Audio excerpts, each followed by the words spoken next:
សនាសំដែងនៅវត្តតាមាញ់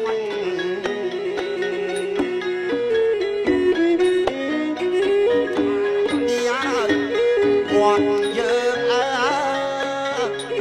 ប្រគុណខ្ញុំមកបារមីរត់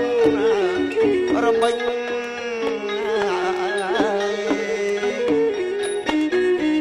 បារមីវត្តយើង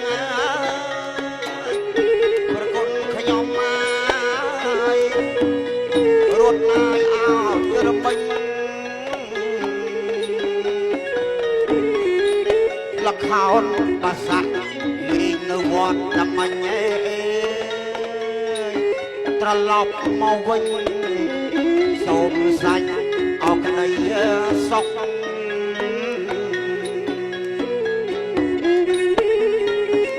ជូនដល់ហើយអម៉ែពុកសូមឲ្យបានសុខ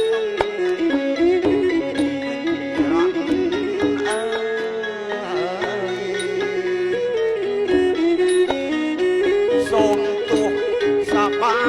រមីថែទឹកថែដីថែព្រៃប្រឹក្សា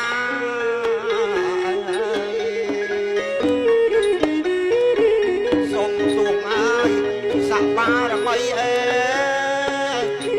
ថែទឹកថែដី